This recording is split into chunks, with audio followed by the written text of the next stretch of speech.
tre momente kyçe nga kjo për të dekoduar fjalimin e Ramës sot në grupin parlamentar.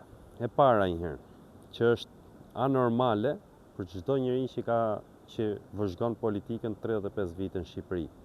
Gjitha mediat e majta kanë nxjerrë kryetitull në mëngjes një frazë të Edi Ramës.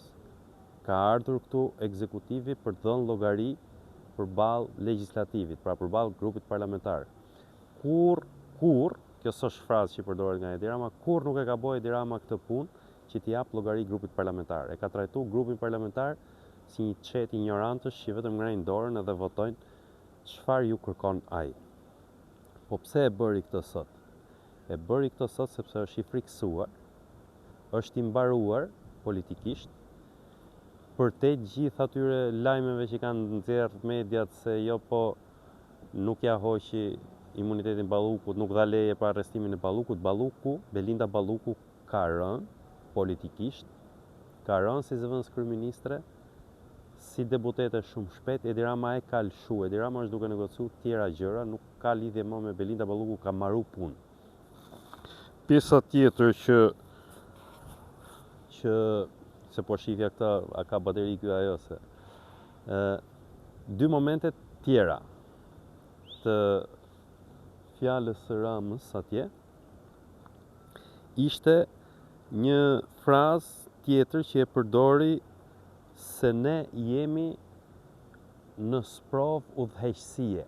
Pra mos i shau drejtësi në këto, tha jemi në sprov udhëheqësie. Kjo frazë është fraza e fundit që përdorin të gjithë autokratët që kanë përdorur në gjithë historinë e njerëzimit. Pra kjo është vërtet një sprov, ati i ka dalë në mënyrë të pavetëdijshme si frazë, po është një moment që ai po e kaloj këtë, Edi Rama do të bëhet autokrat me të drejta të plota në Republikën e Shqipërisë. Pra këtu mund të flasësh pastaj siç flas unë, do flisni dhe ju në rrjetet sociale, por deri në një farë masë, dhe ajo masa është hipokritiko, dohon kritika ndaj Edi Ramës mund të quhet shkelje ligje, mund të përfundosh në burg.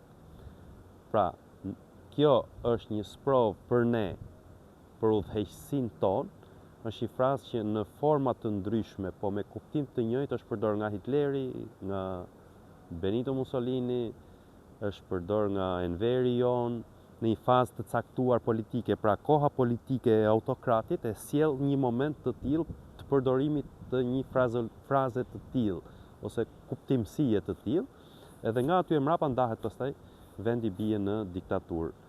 Në diktaturë, në kohët e sotme nuk është mos në kohët e Enverit që kishte varje, kishte kështu. Unë mendoj ai nuk do ta kalojnë këtë sprov, s'ka për ta kaluar Edi Rama këtë sprov, do përpiqet maksimalisht ta kalojë.